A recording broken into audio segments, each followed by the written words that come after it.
Welcome, everyone, to this month's monthly presentation put on by the Fallbrook Climate Action Team.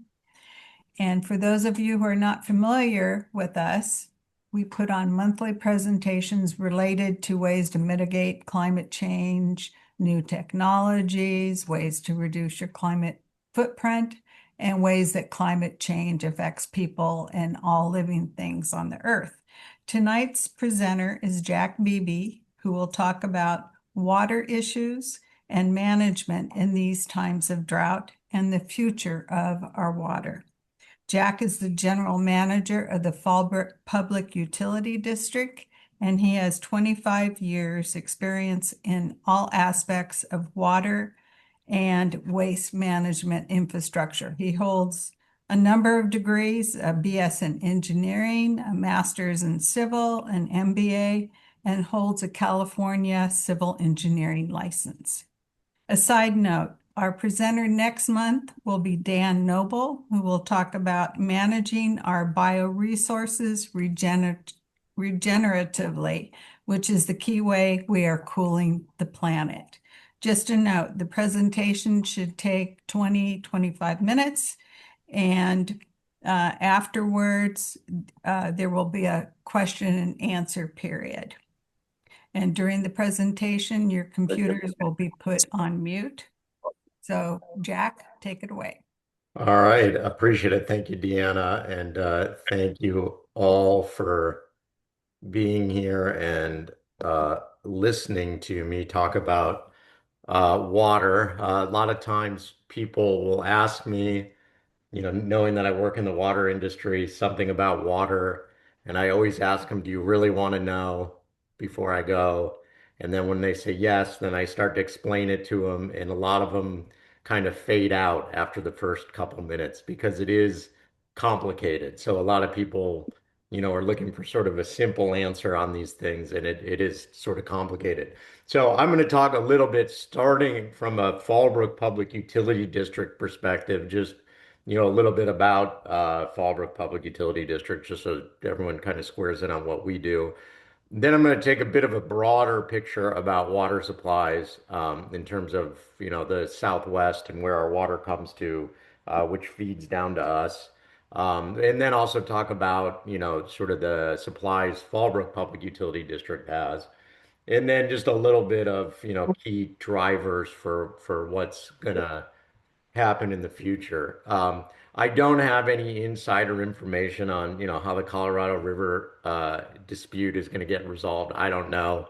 That's closed session with, state negotiators. It doesn't involve me. So, there's going to be nothing that's sort of, groundbreaking that's not out there in the public for what I'm talking about. But I'm just going to give you a, high level of picture of what's happening and also what it means for, water supply reliability if you are in the Fallbrook Public Utility District service area. So just, quick thing, just, what does Fallbrook Public Utility District do? We maintain a lot of the water, wastewater. We maintain the water, wastewater infrastructure in, the kind of the downtown Fallbrook and northern area. I'll show kind of what areas we are, but we have a lot of stuff. So a lot of things buried in the ground, and you'll see us out there a lot now, replacing these things that are buried in the ground because they've been there a long time and they're, at the end of their life. So that's, a big part of where our, capital improvement money goes is really that buried infrastructure. That's a big deal for us. We also have a lot of storage and treatment and pumping. It's Hilly and Fallbrook. We have some water supply, our own water supply I'll talk about. We have a wastewater plant. We produce recycled water. We recently also started operating the reclamation plants on Camp Pendleton under a contract with the federal government. So that also just took place. So we're really water wastewater enterprise. That's what we do. So where we serve, just to get a sense, we don't serve all of Fallbrook.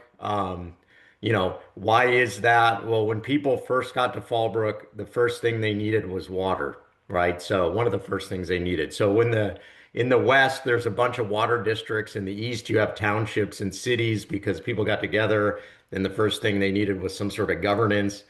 Out in the West, usually the first thing they really needed was water. So it's hard to, you can't just really drill a well and get enough water. You had to build infrastructure. So, there's a patchwork of water districts based on where people got together and needed water.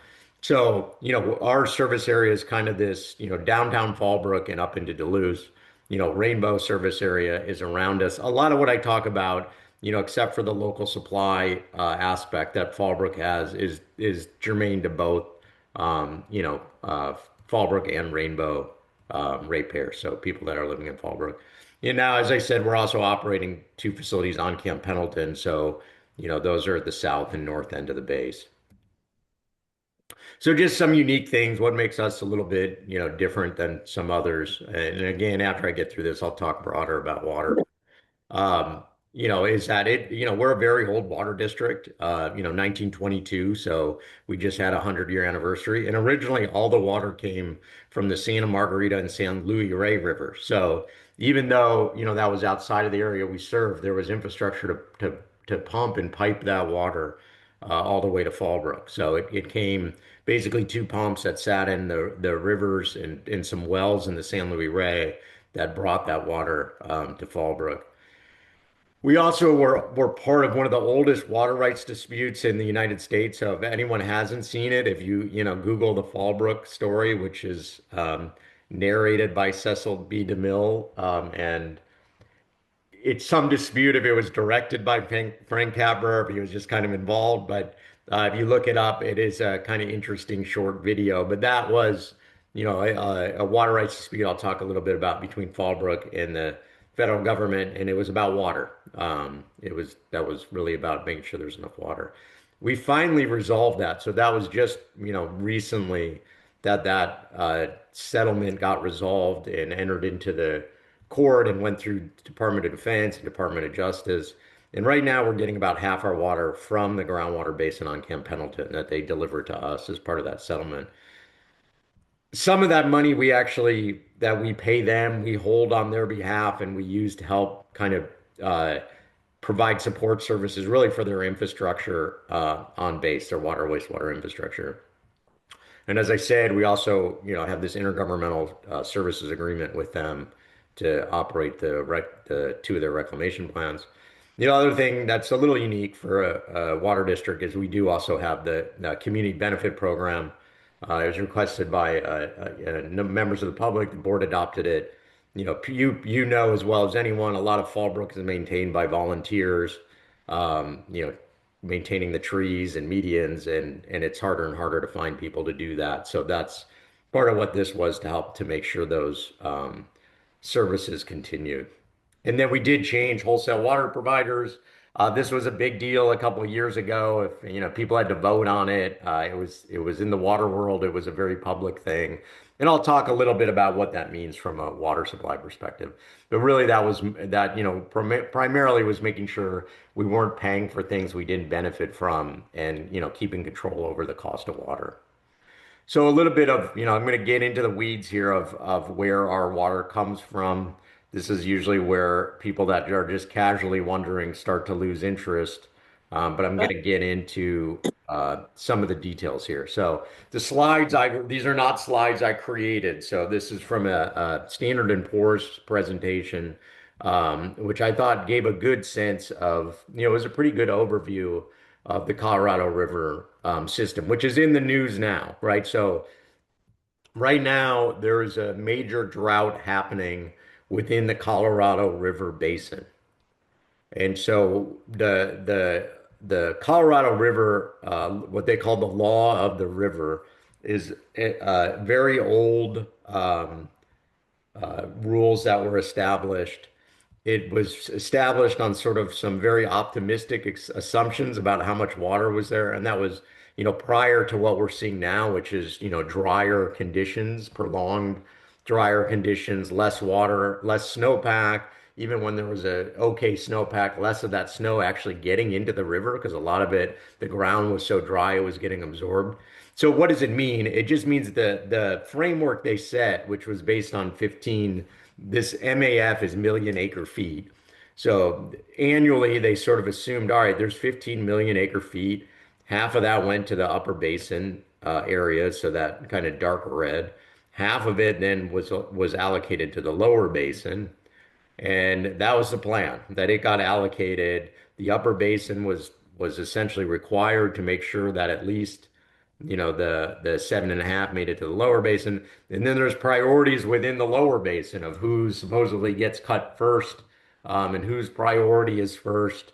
Um, which, if you strictly follow the law of the river, California has priority over Arizona and Nevada. And within California, a large part of that 4.4 million acre feet. So you can see, of this, a lot of this is California.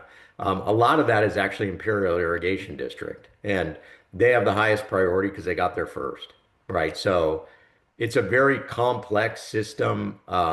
About 70% of the consumptive use is agriculture. So within that water that's used, on the Colorado River, although it provides key areas like Phoenix and Las Vegas and Los Angeles, still the bulk of water is used for agriculture in that system. And as you can see, the big deal with the Colorado River is there's a lot of storage. There's a lot of capacity to store water. There just isn't water to store. So right now, Meade and Powell are very low. They are getting to a level where they're not going to be able to generate power. And that is a problem because there's a lot of utilities and agencies that rely on that power. And it's fairly inexpensive power. So this is, the immediate draw, not just the water supply aspect on the Colorado River, but the power generation aspect is coming to be a big deal. So the other place, so Colorado River is one source that we get, and I'll explain how we get it in a little bit. The other one that we get here in Southern California comes from the State Water Project, and it's the state water contractors. So a group of people shown in these different colors that have rights essentially to this water.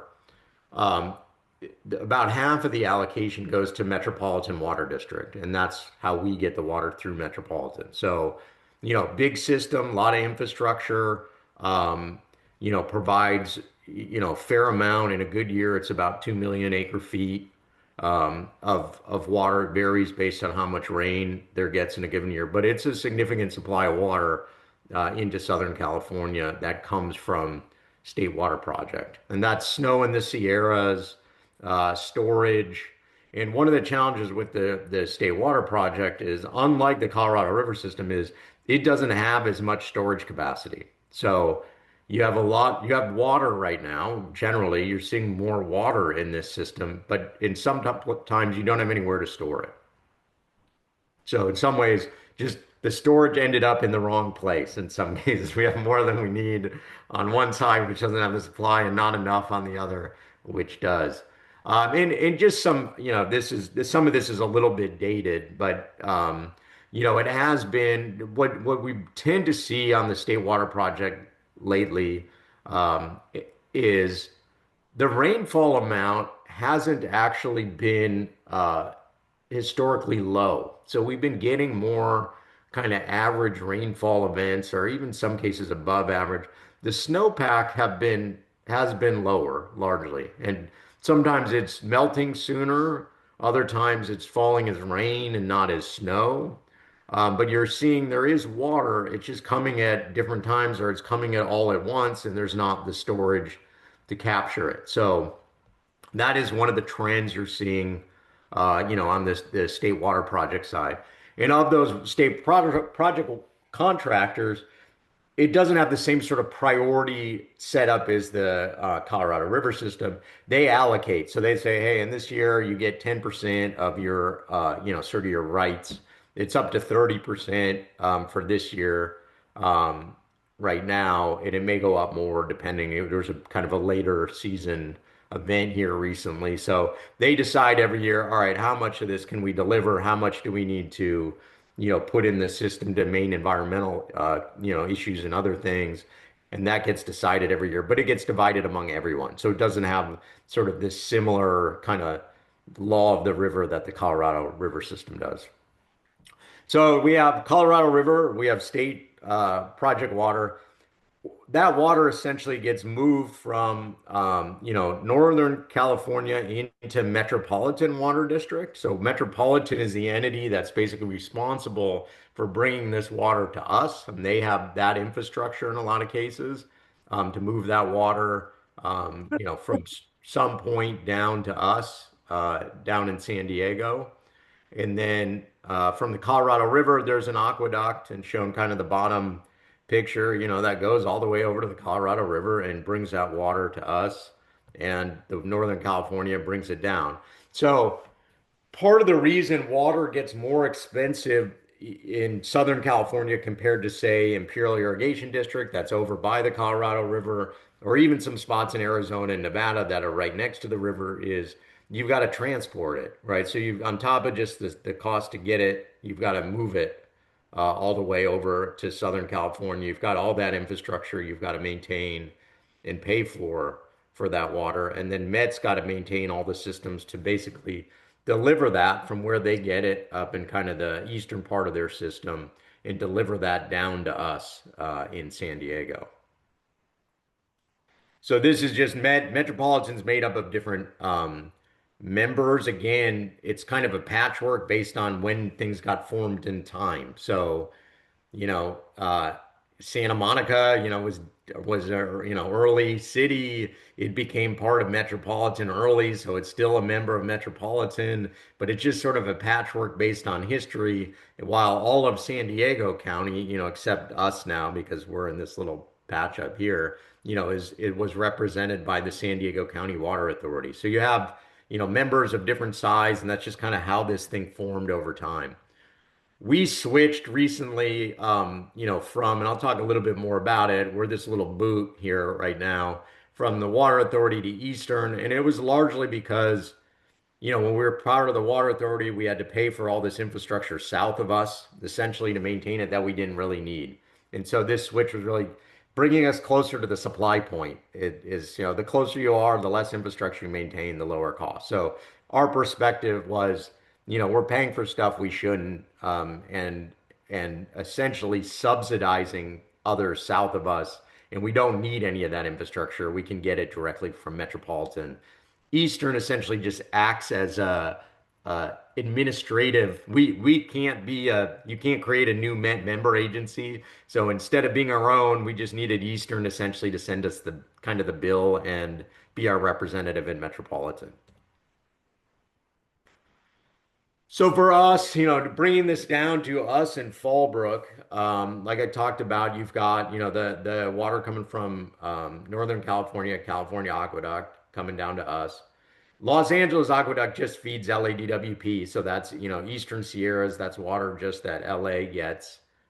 California Aqueduct's all that state water project comes down into Met. They bring the Colorado River water over. That goes through Met, essentially gets delivered to us through Eastern by Metropolitan.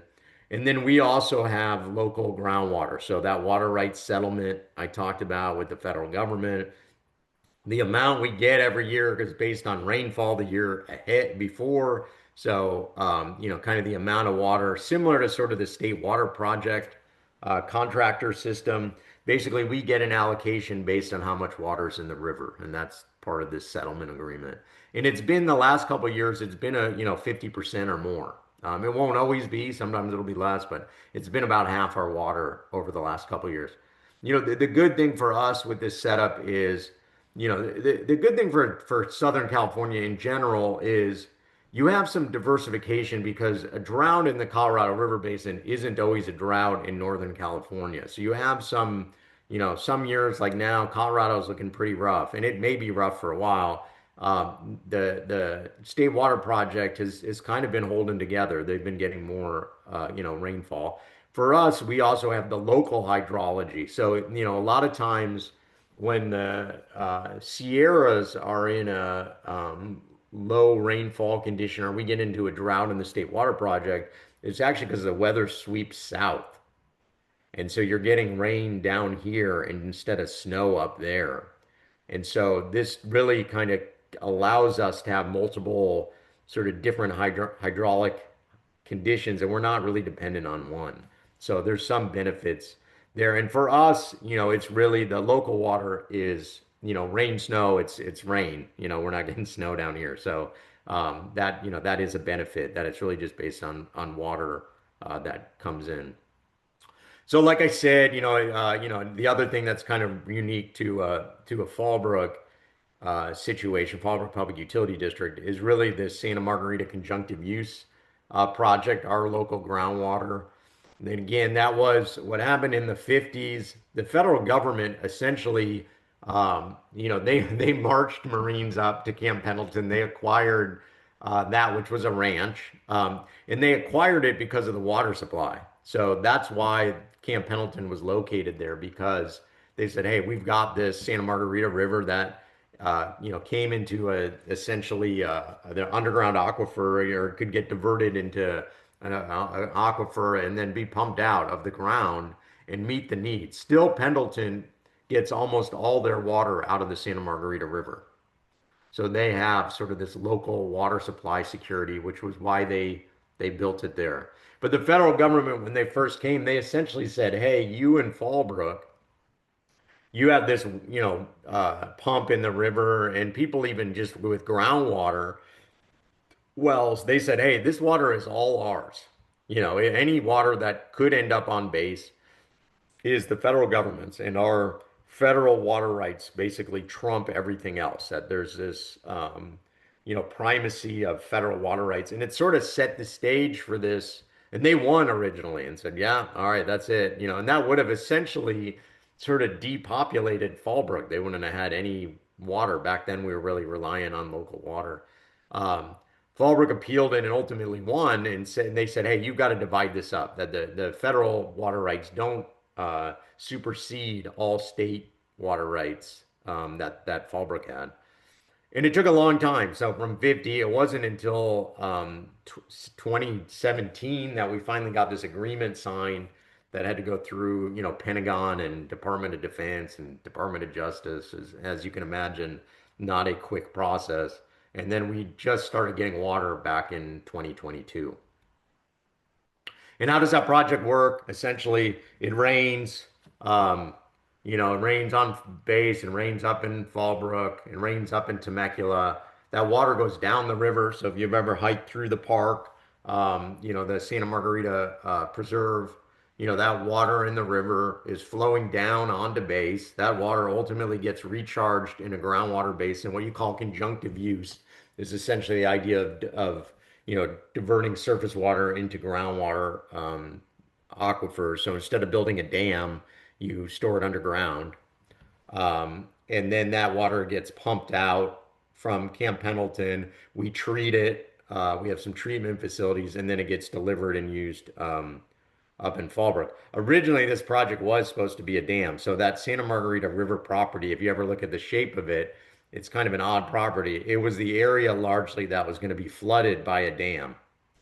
So that was always the original plan. And that's why you're wondering why there's a Vista del Lago street up on the off Mission. That's why, because those were going to be, views of this lake. But ultimately, it's better it went this way. That property got preserved.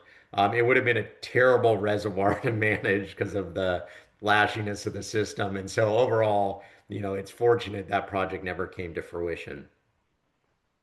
And just to give everyone perspective of, what's happening, water supply, this is similar as what you're going to see in terms of demands for other rural agricultural agencies. So Fallbrook, Valley Center, Rainbow, all of us are sort of seeing this trend to different degrees. Is this goes back, it was formed in the 20s. You can see very little water use. Then you see this, kind of startup of, this was when we had local water. Then you see when the imported water, this is when we got connected through Metropolitan and started getting imported water. And you see this big increase, right? So if everyone can guess, that's when agriculture really started taking off. Avocados, that's when demands, were going through the roof. When I started at Fallbrook, we were worried about, and that was back in, oh, about 2010, no, 2008 maybe.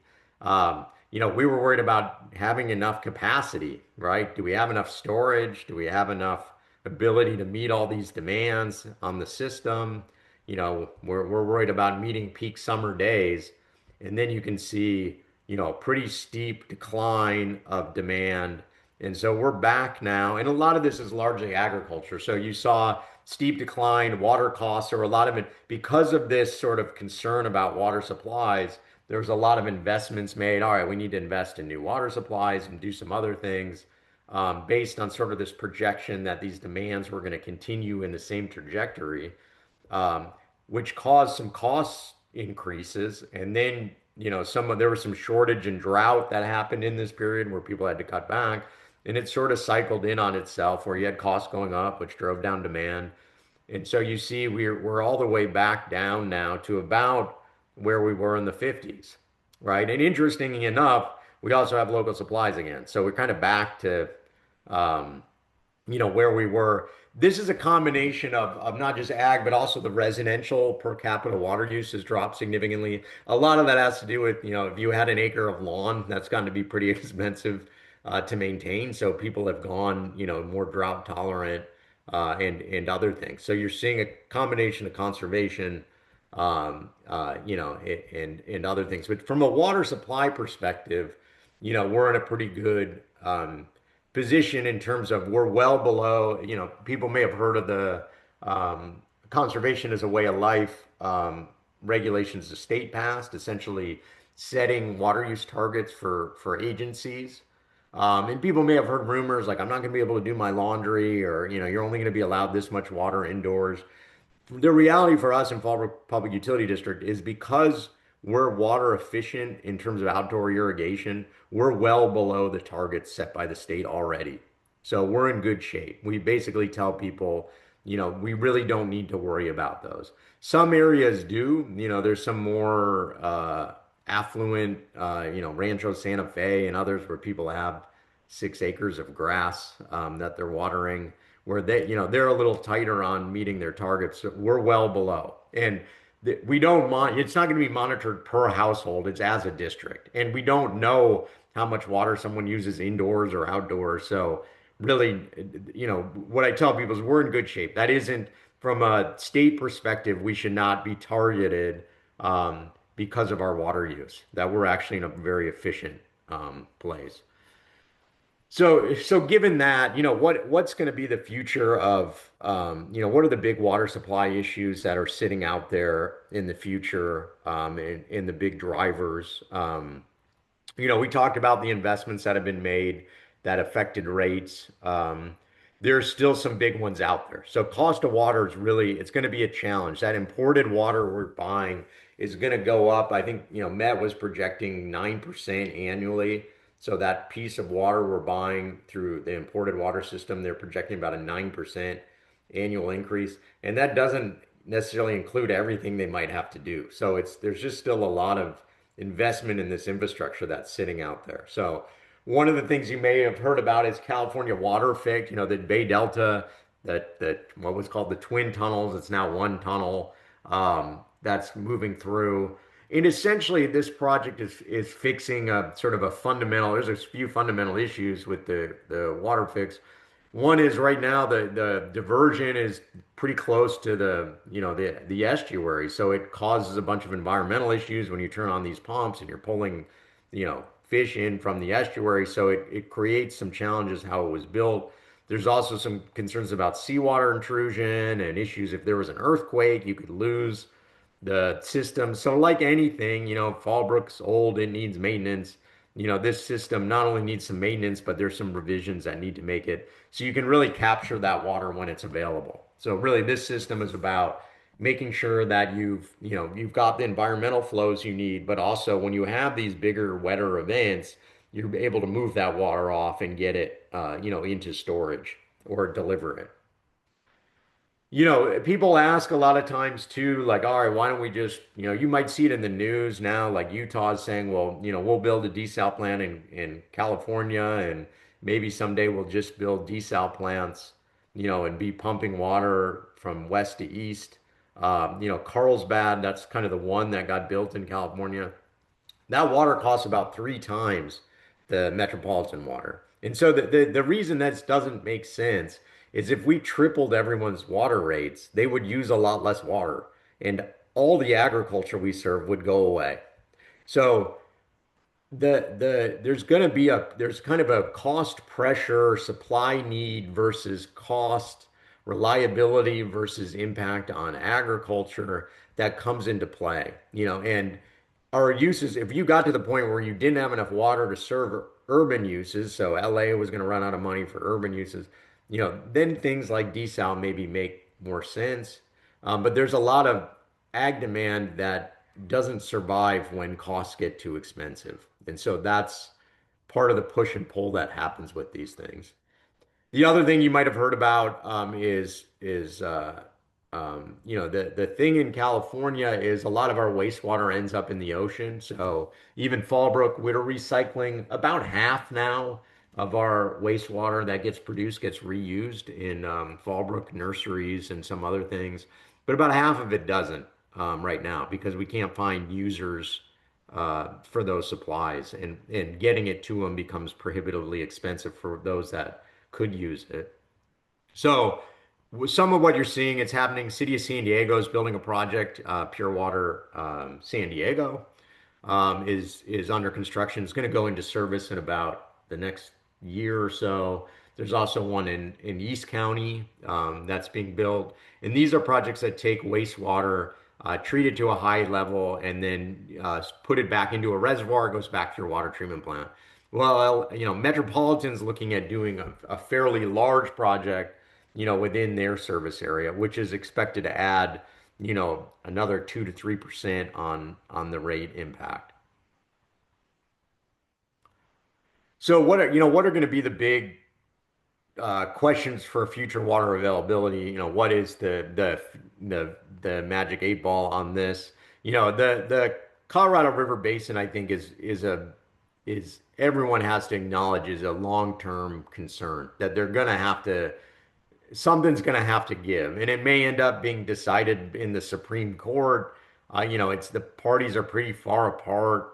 There's some real issues because the upper basin saying, hey, we're not cutting any of this back. The water they get, ties to properties there. So, people with water rights, their land's worth something if you don't have them. If you don't have water for these areas, then the value drops. So there's real sort of personal issues that play into solving this, and it's just going to be hard, I think, given the amount of water that was assumed and what's really happening in that hydrology. So I don't know. I mean, the one thing I would say is I think it's very unlikely you're going to depopulate urban areas to grow crops in rural areas in the end. How that happens is to be seen, but you're not going to end up moving people out of Las Vegas or Phoenix to maintain supplies to grow forage crops. It just economically that won't happen just because the economic impact would be so substantial compared to making that water available for the urban uses. Now, it could happen just by, paying money for that supply, or it could happen by the courts, or it could happen by Congress. I think ultimately the outcome will be the Colorado River Basin water will go more to, urban uses and less to ag uses. State Water Project hydrology, that's just a flashy system. So a couple years ago, there's no water in it. I mean, very little water, not even enough to meet, the environmental needs, just because it was one of the driest in history. Which, interestingly enough, some of that water investment infrastructure now kind of helps maintain flows for the environment. So if you didn't have it, you'd really have some challenges in that system now just because of what you're seeing for hydrology, really dry conditions where you really need some of that, the water and infrastructure investment to be able to hold and release water to meet, the environmental needs in those conditions. So it's just a different setup where you got wetter wets and drier dries, and you really probably need, more storage now that you have less snowpack. You need to be able to store more rainwater, and you can't count on it being held up in the mountains as snow. And then a big question, back in the day, we thought water costs were going to go, our demands were going to keep going forever. We, planned that way. And what you came to realize is, well, wait, if you increase costs a lot, you really solve some of the problem because demands will go down. So you're always sort of chasing this supply demand issue. So what the future for water demands is, is really a question. What investments are made on, supplies? What do those do to rates? And what does that do to water demand? In ag demands, what happens with, some things like avocados, water supply cost is a big part of that, but also is the competition from, Mexico and Central America. So some things, you know, we can do things to try to lower the cost of water, but then they're also getting squeezed on the price side for what they can get for the product. So, what does agriculture look like, especially in Fallbrook service area, is really a hard one to pin down. And what does that mean? Right now, it's about 30%. It used to be about 70% of our demands. It's down to about 30% now. So it's hard for us to peg where that's going. It's important for us to have that demand because the system gets hard to operate if you just have, say out in Duluth, you just have so many houses with no ag demand. You've got a lot of issues associated with that. And for us, the local hydrology, historically, we've been getting a little more rain than average. Long term, what does that local hydrology do for our local water? So these are sort of the unknowns that sit out there for what issues we may have for having to do cutbacks. But we are probably one of the more diversified agencies in terms of supplies, given our local supplies that we have. And so one of the big things for us is really trying to balance the cost and reliability, making sure we have enough water, but not paying for things we don't need or driving down that ag demand. So the wholesale water suppliers, that was a big part of that. That really lowered our imported water costs because we offloaded paying for a lot of things that were down further south of us. We have a separate agricultural water rate, so we try to control that as well as we can. The local supply water is less expensive, so that helps keep our rates down when we have it. And then we are looking at a project with Pendleton. Pendleton has recycled water that they don't use that they could recharge in the ground, sort of a similar advanced purification project. And then they don't really need that water except in extended droughts, they might. So most of the time that water would be available to us. So that is a project we're pursuing. It has to be funded through military construction funding, which is a bit of a challenge, but it is something we've been working on with them is to try to get that project built. So that is all I had. People have questions. We'll stop sharing. If people are still awake when I put anyone Yes, to sleep. awake. I have a question. You showed in an earlier slide the Pure Water San Diego project where they're taking wastewater and they're making it potable. Right. That's something that the Pendleton group is looking at? Yeah, we looked at it too because we had unused wastewater, but there's sort of an economies of scale issue that it's sort of uneconomical at very small flows. So we just didn't have enough water. It becomes too expensive. But that is what the Pendleton project would be. So it's a groundwater recharge project. So a little more traditional, like what Orange County is doing now. So Orange County does that now. Instead of putting it in a reservoir, they put it underground. And so that is the project we're pursuing with Pendleton. It just has to get funded through military construction funding, which, also funds tanks and planes and other things. So it gets on the list, but it's not always the priority.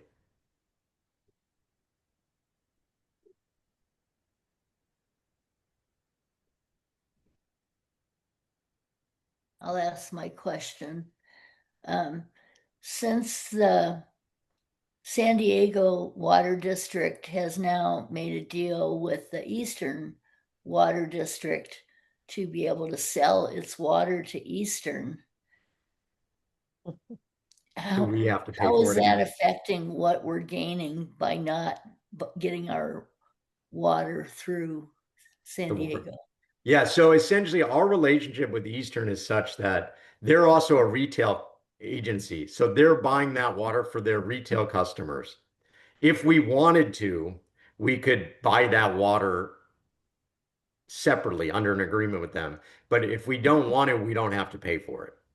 So essentially, we're not paying for it. It doesn't, that water just is a higher priority on the Colorado River system. So it's questionable if it ultimately will mean anything anyway from our side. So essentially, we don't have to pay for it. Eastern's paying for a small portion for part of their retail demands, but we're still just buying our water from Metropolitan at the Metropolitan rate,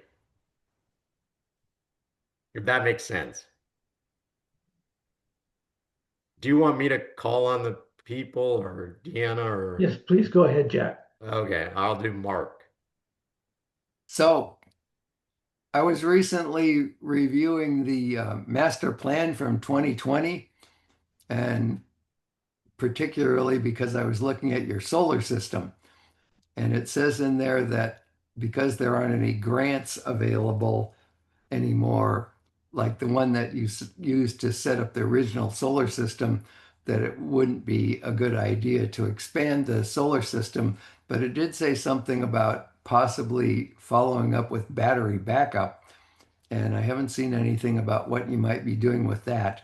But it seems, I don't know if there's any changes in the solar rebate thing that might make it useful, because it appears you have lots of land out there where you could put in more solar collectors and then sell it back to somebody, as so that we don't have to send all this electricity through the grid from, East San Diego County to San Diego. So any Yeah, so information on we that? did actually get a grant for backup. So we have some large battery systems that we got essentially for free. So we do have some big battery backup systems that were put in at different sites. There were some challenges because the AI program would decide to charge them at peak hour, and so we've worked that out finally. But we do have some big battery backup systems. We have looked at solar works if you have a load you can offset, but the recent rules by SDG&E where you're basically selling it back at the wholesale rate instead of the retail rate make it challenging if you're trying to export power. And so we are looking at it because of Santa Margarita, but part of the challenge with Santa Margarita is the amount of water we get varies, year to year, so that some years we might not run it. And so that's one thing we are looking at is does it make sense? We do look at that. Does it make sense to expand, solar or other, we brought in a number of people for energy efficiency evaluations and different alternative things for power generation. But nothing's really penciled right now. That's the challenge. Mike? Oh, yeah, thanks. Um, Jack, I see you as really an authoritative person and kind of an authority figure in society, like what water board and school boards and city councils and so on and so forth. And you didn't mention our climate crisis. Um, so I wondered if that because you don't think we have a climate crisis, or is that because you don't think the climate crisis is any way related to water supply? Yeah, so I would say this. My job is pretty clearly defined in terms of running the utility and taking direction from sort of policy direction from a board of directors. So I have a board of directors. They kind of set priority areas for us. They generally have me focusing more on how do I meet our water and wastewater needs, right? So we do take into effect what could climate do for the availability of our water and wastewater supply, and they do direct me to look for cost-effective ways to, replace power purchase from SDG&E and those things. But the board hasn't really established a policy to say, hey, we need to have a, climate action plan or some of those other aspects. And that largely comes from, sort of board policy of what areas to focus on. And my role is to run the organization based on the priorities and policies set by the board. I don't really get to, so my personal things, matter sometimes and other times don't. We need a better board. That's on us, the electorate. We got a challenge. But I Thank you. think, yeah, and they also have to face the fact that water is expensive, right? So, cost of water in Fallbrook it's a difficult needle to thread, and there's a lot of people that, they take a lot of heat from people that feel their water bill's too high. So that's the challenge, balancing all of that.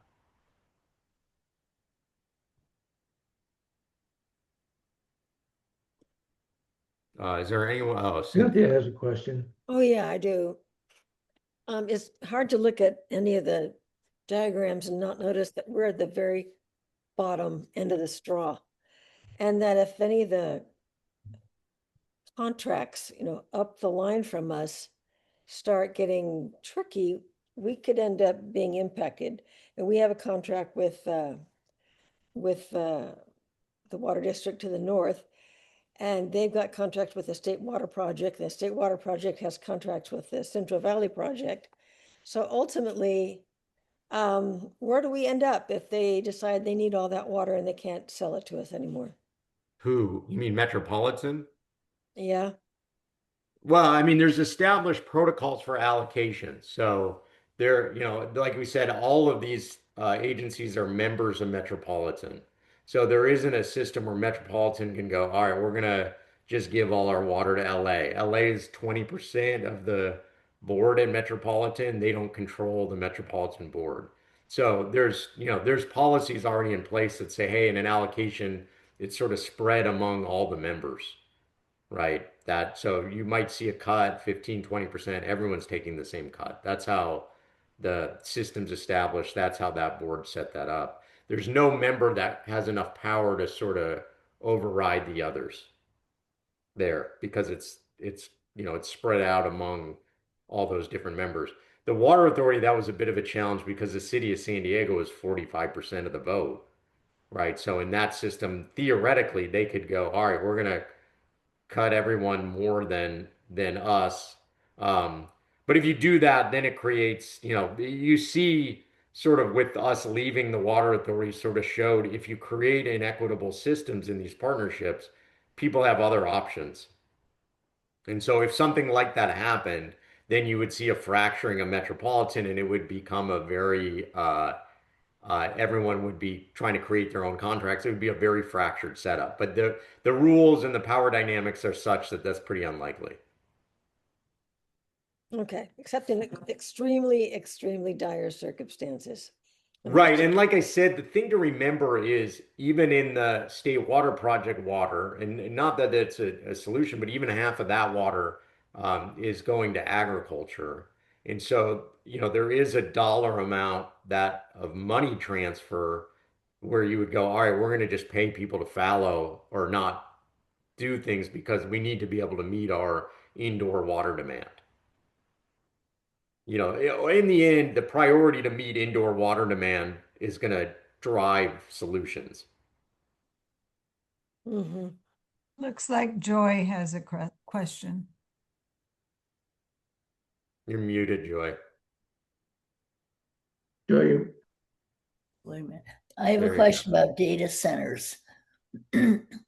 There's a data center trying to get off the ground, or people are trying to put in a data center in Imperial County. Mhm.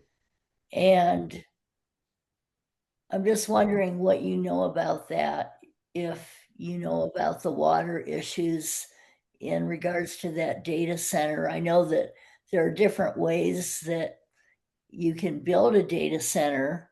And I know that there's one company that's trying to build one in Michigan that they say is a closed water loop. Closed loop. They Yeah. recycle all their water. Do you know anything about the one they're trying to build in Imperial County?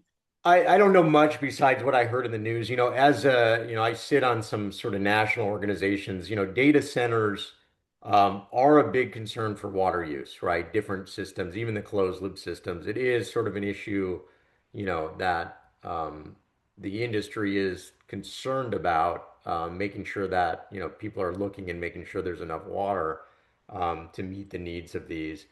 for us in Fallbrook, no one's trying to build any data centers near us, probably because the power is too expensive. The deal with remember with Imperial Irrigation District is they have the majority of Colorado River rights, right? And they have the ability to buy that water at a low cost. So that's one that they could easily say, all right, we're going to pay a farmer to fallow and we're going to pay him X dollars an acre foot and then use that water to supply a data center. So they do sort of have that ability and that right to do it. That they would just basically take water that's being allocated differently and use it.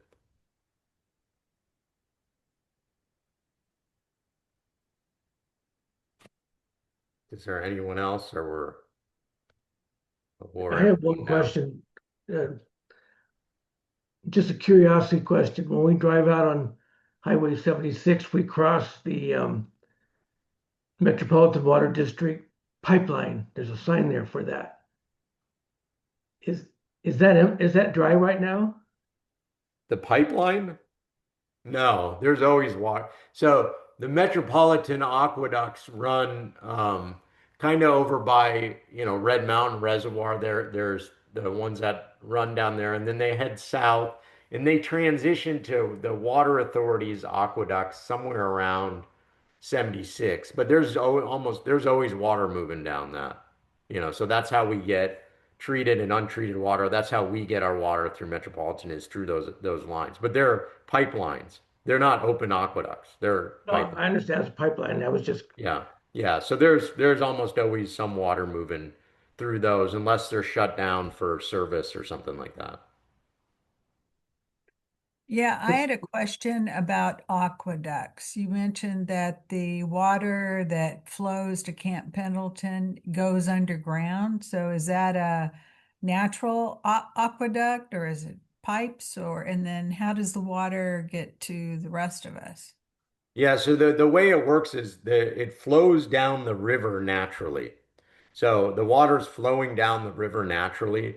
There's a diversion structure that dates from I think the 18 somethings originally that they used to have, and they replaced it with this thing called an Obermeyer weir, an inflatable weir. So that weir basically stands up under certain conditions, creates sort of backwater in the system, and then it recharges naturally into the ground. They also fill up Lake O'Neill, right? So if you've ever been on base, there's a lake near the old hospital, Lake Mm. O'Neill. That water gets diverted. That also seeps into the ground. So there's sort of a natural groundwater aquifer on base. And then that weir, under certain conditions, higher flows, the weir deflates, or where there could be fish passage, it deflates. So there's some environmental constraints that are on there. But essentially, there's a groundwater aquifer, sandy soil adjacent to the river down there that they basically use the natural process to recharge into the ground. Then they have wells on Camp Pendleton in that aquifer. Those wells then pump it, and then there's a pump station that pumps it all the way back to us. Okay, So and you mentioned, oh, sorry, if they would have put a dam there, that would have been really bad. Is that because the dam, a lot of the water would evaporate? yeah, Or, so there was originally going to be two dams. One, essentially the shape of the Santa Margarita River Preserve, and one that was going to be down on Naval Weapons Station. It would have been pretty bad water quality because you get dry and wet periods. So if you've ever been by Lake Hodges, Mhm, you get kind of trees mhm, growing and then it floods and all the mhm. trees die and then fish die and it would have been very hard to manage the water quality. You also would have flooded all that land that's available now for hiking and all that other stuff. So, in Mm. the end, I think it worked out better to sort of use the underground system versus storing it above ground. I was just curious. I'm wondering if in San Diego, Southern California, would it be more efficient to have a system underground water aquifer, use systems like that versus the dams that we're using? Yeah, so you have to have the right underground conditions to do that. So you do have that. So Temecula, for example, they get a lot of their water from underground and they store water underground because they have the right soil conditions, what's called sort of an Mm. aquifer. San Diego County mostly sits on fractured rock. So you can't, Oh, that's why if you drill a well, say in Fallbrook, someone might drill a well, they might get water and then it might run out because they're basically pulling water out of fractures in rock. You oh, need like okay. sandy soil below the ground that stores water. And there's just Orange County has that. So there's areas but it's just geography. So Okay. those basins are being used where they're available. They're just not available everywhere. Okay. Okay. Did I wear everyone out?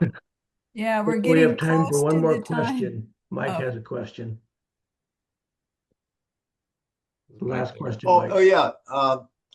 Yeah, Jack, I did a little search and I looked at your responsibilities. I do see planning in there, operation design and so on and so forth. But it does say planning. So if you are charged with planning, it comes to my mind that you may have a responsibility to warn the board of directors of something like climate state destabilization, because if that happens, uh, it will be very impactful in many, many ways. Um, so I wondered if you're kind of following this process that California has going. They have a plan to stabilize the climate, and it's the first stabilization is in 2030. And what the measures are there, they could be done, but there's not very much interest in doing it. And I just wonder if you're making sure your board knows that there is this danger of destabilizing the climate and what it means, since Yeah, it well, would the thing impact planning, I would think.